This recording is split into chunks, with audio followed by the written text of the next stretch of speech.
থামাতে পারবি না, চাঁদের পাথরটা দে।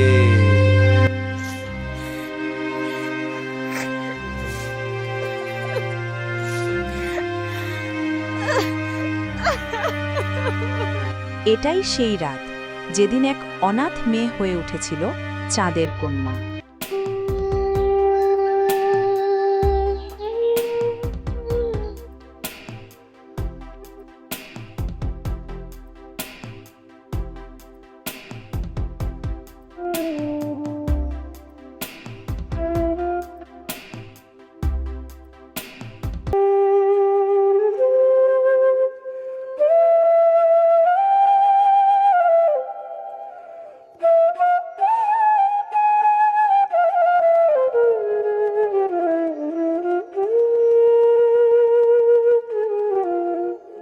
যে মেয়ের জীবন শুধু চোখের জলে ভরা ছিল, সে জানত না ভাগ্য তার জন্য কি জাদু রেখে দিয়েছে। পরের দিন সকালে লিমা বনের দিকে যায়। লিমা হাঁটতে হাঁটতে বনে কিছু একটা দেখতে পায়। মাটির নিচ থেকে ওটা কিসের আলো বেড়াচ্ছে?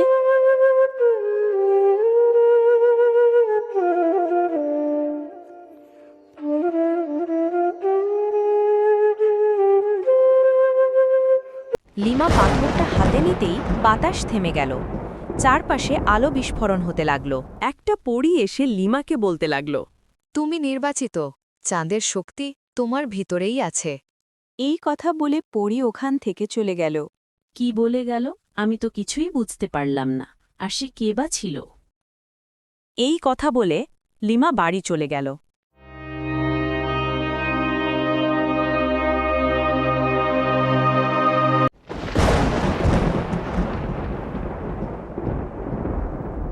যে পাথর আমার হওয়ার কথা সেটা এক মেয়ের কাছে কেন? দানব পাথরের শক্তি টের পায়। ভাগ্য সবসময় আলো আর অন্ধকার দুইকে একসাথে ডাকে। অভির জীবনে আলো হয়ে এসেছিল তৃষা, পাশের গ্রামের এক মেয়ে।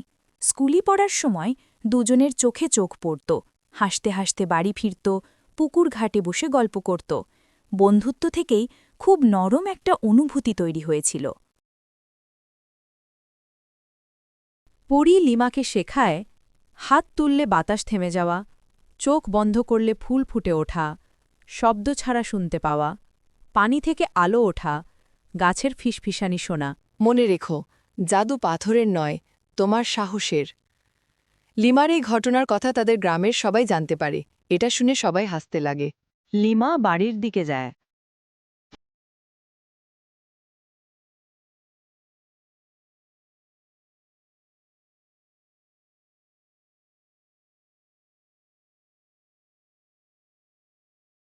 দেখেছিস, আমাদের অনাথ মেয়ে নাকি চাঁদের কন্যা। এই অনাথ মেয়ে, তুই অনাথেই থাকবি।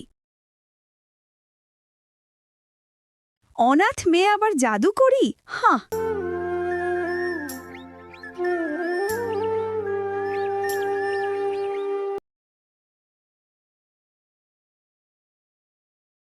তখন পরী এসে তাকে শক্তি দেয়। রাহুল বনে মোবাইল দেখছিল। সেখানে একটা বড় সাপ এসে তাকে কামড়ায়। সবাই ভয়ে পিছু হটে, ডাক্তারও হাত দিতে ভয় পায়।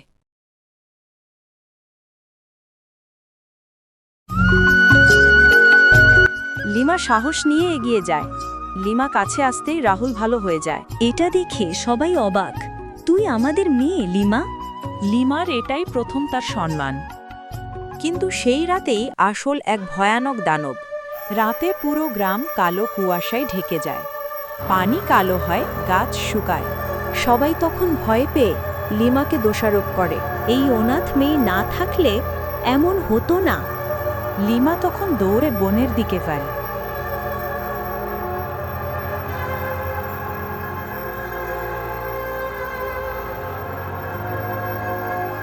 দৌড়াতে দৌড়াতে পরীকে দেখতে পার।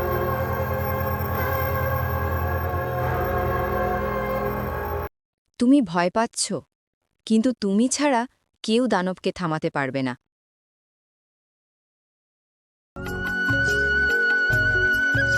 পরী লিমাকে এক জাদুর ছড়ি দেয়।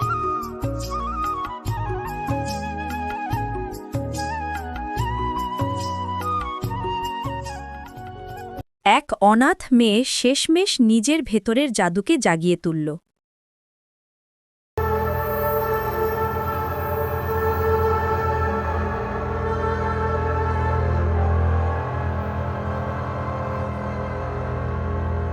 ভালোয় ভালোয় বলছি পাথরটা দে, নইলে তোকে আমি শেষ করে দিব।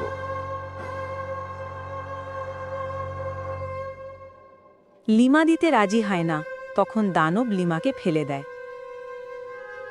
আমাকে পারতেই হবে। এই দানবকে শেষ না করলে আমি গ্রামে মুখ দেখাতে পারবো না। লিমা উঠে দানবকে মেরে ফেলে।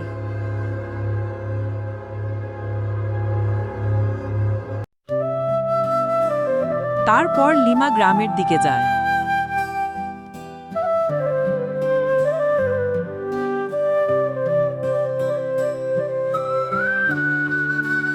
গ্রামের সবাই লিমার প্রশংসা করে আর লিমা খুশি। তুমি অনাথ নও, তুমি আমাদের চাঁদের কন্যা।